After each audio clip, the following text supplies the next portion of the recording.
Assalamualaikum warahmatullahi wabarakatuh.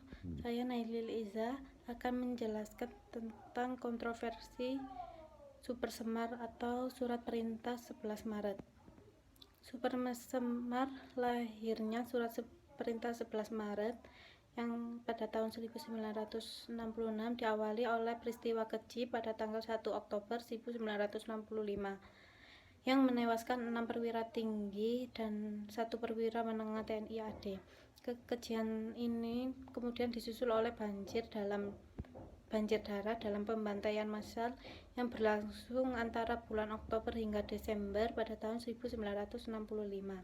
Bahkan berdasarkan analisis Robert Graves, melenyapkan nyawa para pengikut maupun orang yang dituduh sebagai simpatisan Partai Komunis Indonesia ini mencapai angka terendah, yaitu 78.000 jiwa hingga 2 juta jiwa di Istana Bogor. Ketiga jenderal yaitu Basuki Rahmat, Amir Mahmud, dan M. Yusuf berhasil meyakinkan Presiden Soekarno untuk mengeluarkan surat perintah kepada Letjen Soeharto untuk mengamankan situasi yang semakin memanas. Usai surat itu ditandatangani dan kemudian diterima oleh Letjen Soeharto, jalan politik Indonesia berubah drastis. Tidak sampai 24 jam setelah ditandatanganinya surat tersebut, Soeharto langsung membubarkan PKI dan menangkap 15 menteri dan menyingkirkan orang-orang yang pro Soekarno dari lingkaran kekuasaan. Super Semar menandai perubahan besar pada orientasi berbagai kebijakan politik di Indonesia.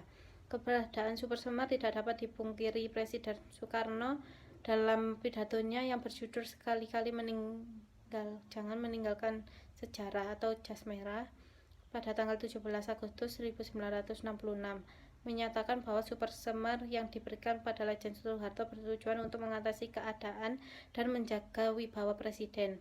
Dalam pidato tersebut, Presiden Soekarno juga menyampaikan rasa terima kasihnya pada Letjen Soeharto karena telah melaksanakan tugasnya dengan baik. Namun Soekarno sebagai pemberi perintah juga menekankan bahwa Super Semar bukanlah peralihan kekuasaan. Apabila Super Semar dianggap sebagai peralihan kekuasaan dan berlimpah wewenang pemerintahan dari Soekarno ke Soeharto, maka tentu itu salah besar. Super Semar tidak dapat dijadikan legitimasi bagi pengambilan keputusan politis yang dilakukan oleh Soeharto, apalagi hingga dijadikan tonggak bagi berdirinya pemerintah Orde Baru. Akan tetapi bahwa Super Semar adalah titik balik kekuasaan Presiden Soekarno yang kala itu terus merosot terbalik dengan makin populernya nama Soeharto.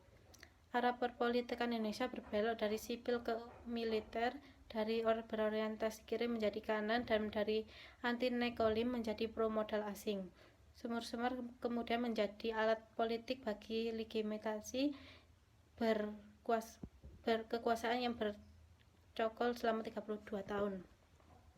Terjadinya Super Semar menurut versi Remi awalnya terjadi peristiwa Super Semar ketika pada tanggal 11 Maret 1966 di mana Presiden Soekarno mengadakan sidang pelantikan kabinet yang Dwikora yang disempurnakan oleh yang dikenal dengan nama Kabinet 100 Menteri.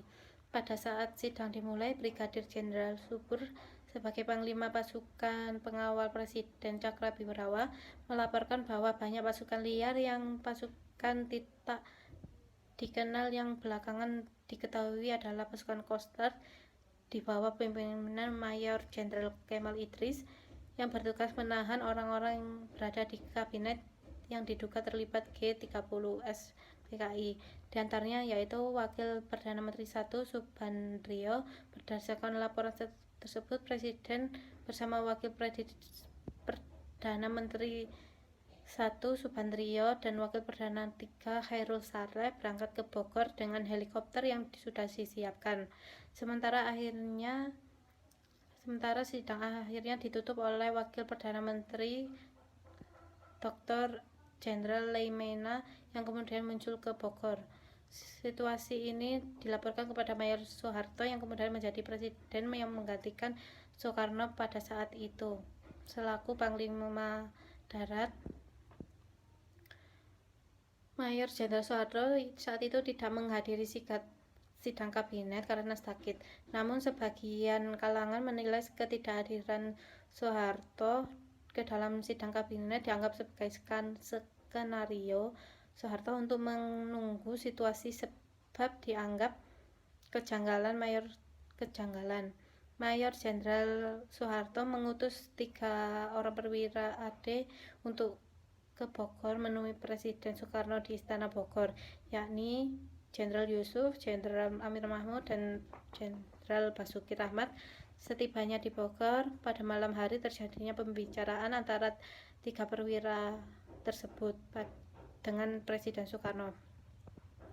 Mengatasi situasi yang terjadi, dan ketiga perwira tersebut menyatakan bahwa Mayor Soeharto mampu mengendalikan situasi dan memulihkan keamanan apabila diberikan surat tugas atau surat kuasa yang memberikan kewenangan kepadanya untuk mengambil tindakan.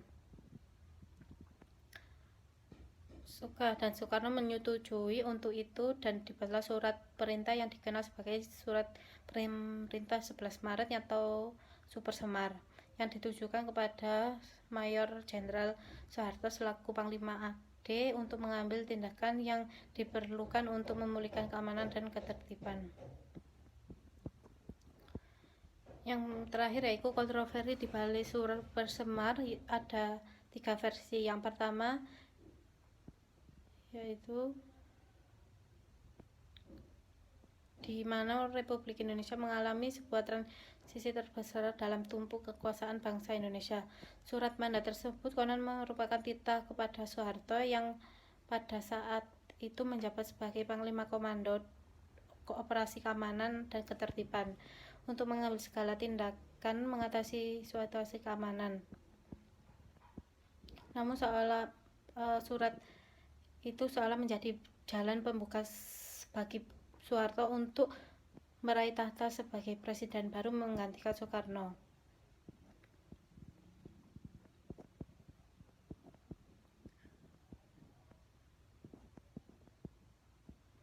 Versi yang pertama yaitu berasal dari Sekretariat Negara. Surat tersebut terdiri dari lembar dan berkop lambang burung Garuda diketik rapi dengan mesin tik, dan bagian bawahnya tertera tanda tangan Soekarno. Yang kedua yaitu berasal dari penerangan TNI.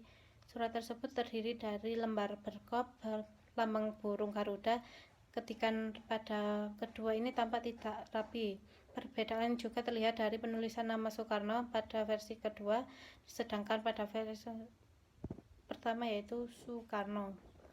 Yang ketiga yaitu berasal dari Arsip Nasional Republik Indonesia.